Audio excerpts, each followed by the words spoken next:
What's up? Welcome to the Wholesaling Business Blueprint. One of the biggest questions that we get is when do you wholesale versus when do you flip? This is how we do it.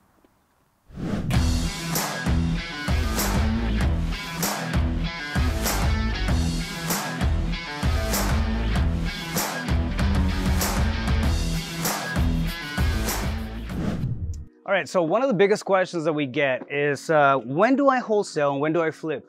We have a lot of students that come in and then they want to wholesale, right? But they get successful at wholesaling for a while, and then the next step is normally just moving on to a flip, doing bigger and better things. So how do you manage that? How do you figure out what approach is going to be good for you? This is how we break it down. All right, so take this property for example. It's a wholesale that we turned into a flip. So we actually came in and we bought this property. The situation behind the purchase was the sellers were not. They were okay on price, so we were getting a discount on the property, but the spread of the assignment wasn't that big, all right? So there was room in there for about a 10K assignment fee, pushing it over and then selling it to one of our buyers for about 5,000 or 10,000, and that would have been a nice profit, right? Coming into it, 5K is better than no K. However, if we switch the strategy, we actually take this down and we do a flip on it, our profits go from 10,000 to 70,000, all right? So it's a big chunk. Now, what do we look for? We have a very specific wheelhouse when it comes to properties. I am not absolutely in the business of fix and flipping, all right? There's a lot of people who are way better than we are at fix and flipping. They take on big, massive projects, they put in $100,000, $200,000, and they just hit those out of the ballpark, right? It's not my business model. My business model, it's cherry picking some properties that need cosmetic repairs, and then assigning and wholesaling, the rest of the stuff, right? So we still monetize on everything. But whenever we come across an opportunity where we can double, triple, quadruple the profits, and it's something that's going to be relatively easy, we know what to look for, and we'll take that property down. So that's the example with this property. This property is in Chandler. So we're in Chandler, Arizona right now. The deal, like I said, was the seller was asking a little bit too much. We couldn't get him down. The pin wasn't enough, so they would sell at a big, massive discount. So it was a tight deal, right? It would have been a 10K profit. We came in, we took the property down, and it just fit the wheelhouse, right? So when we look for properties, and it just fit the wheelhouse. Now, what do I mean by the wheelhouse? When we look for properties, we're very specific, right? I'm not interested in doing big, huge rehabs, like I mentioned. It's just not our business model. When we see the opportunity to take something down that's cosmetic, that we can come in and then knock out the rehab for $50,000 or less, we'll jump on it, right? But the time on market has to be short. We will try to come in and then do something that takes us less than 2 months. So 2 months buy and hold time with $50,000 or less of repair works well in my area. Simply because the extent of the effort, it's not gonna distract us from continuing the wholesaling operation, right? So it's just something I'm not interested in. You find your wheelhouse, you find the business model that works well for you, and then you stick through that, right? That's the one thing that you're really good at. We're really good about finding and sourcing properties, right? We're halfway good at rehabbing because it's just not our intention. Now, something like this, totally doable. Cosmetic repair, we came in, we just redid the flooring, we did the walls, we did some basic updates to the kitchen and whatnot. And we're able to take this property and then just flip it within a period of 2 months. Now, the price point of the property that we're looking for too is under 500,000. Anything over 500,000 really takes consideration. It's something that more than likely we won't touch just because of the extent of the rehab that comes in. At least that's not the model right now. This property is the 460, 475 range, so it's gonna sell quick because of the area where it's at. Airbnb in this area, it's a big opportunity. We have it, we could do Airbnb with it, but again, it's just outside the model. It's not something that we're focusing on. So as entrepreneurs, we get that distraction, we get the shiny object. I wanna do Airbnbs, I wanna do big old flips, I wanna do this and that. Next thing you know, you're dropping the ball on the stuff that you're really good at. We have a really good wholesaling model, so we stick to that and we cherry pick the rest of the deals that we come across, right? If we have the opportunity to come in and then do a fix and flip, we'll do it, right? But you have to know what you're getting yourself into, okay? For us, this was a no-brainer. It was just an easy pivot from a wholesale deal to taking the property down. We ended up putting on this house, I think the remodel budget, we were at about 25,000. We did it for about 18,000, so it's a really low cost fix and flip model, but it's gonna increase the profits from about $10,000 that we would have gotten as an assignment fee to about 65 after we put it on the market, which is coming on the market next week. Just kind of doing the final touch-ups here and there now. But it's a very good strategy to come in and then just increase your profits, right? So skyrocket your profits through something simple like that. Now, another thing that we saw in this property was, because you have to be looking for opportunities in everything that you get, was this section right here, right? So this is a 2-bed, 2-bath. However, it has the attached studio to it.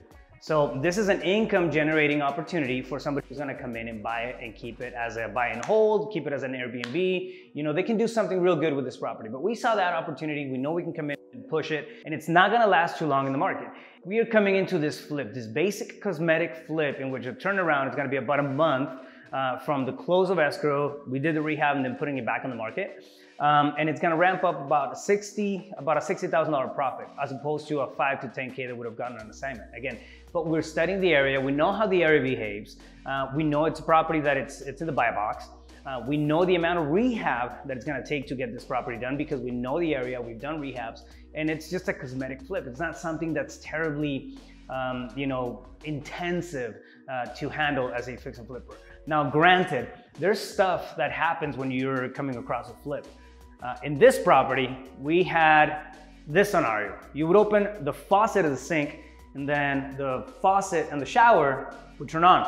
So there's some work to be done, right? That's never gonna go away. There's work to be done. However, if you know what your wheelhouse is, you can pivot and you don't have to think too much about it because you know your limits and the amount of work and effort that you're willing to put up with. Again, we cherry pick deals. We love cherry picking deals all the time. You have to put yourself in the front of the deal where you can cherry pick the stuff that you want to keep, they want to flip, they want to do whatever with it, and then assign, sell, and do whatever you need to do with the rest of the deals. Now, the big idea here is to understand your business model, okay? What are you willing to put up with? Now, the big idea here is to understand your business model, okay? When do you wholesale? When do you pivot? It's all going to be subjective to your market. It's going to be subjective to the amount of work that you want to put into the properties or the deals. If you have a partner, they might be able to handle all that stuff. This, for example, I don't touch it. I have partners that come in and they handle the project management. Even though we are doing that, we'll partner up on a case-by-case basis and then run the deals that way, but I still don't want to fix and flip everything that comes my way. There's stuff that just needs a lot of work. It's insanely distracting from everything else that I'm doing, all right? So I keep it focused. We are doing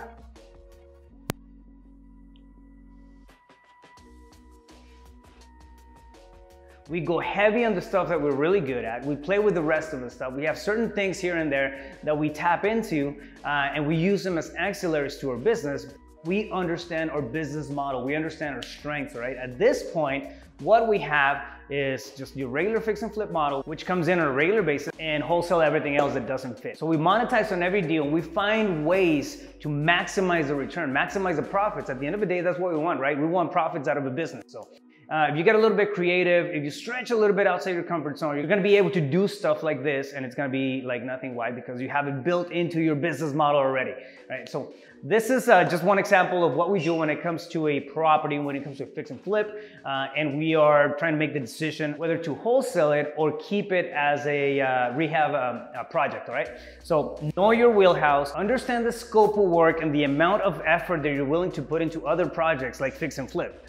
All right, because if you get too much into that kind of stuff and you deviate from your deal sourcing and you deviate from finding, you know, motivated sellers, it can really kill your operation. So keep that in mind. And again, it doesn't have to be something terribly complicated. We keep it simple. We know that if it's a property that's under $500,000 in a big metro area and the rehab costs less than $50,000, we're gonna spend less than 2 months from acquisition to disposition.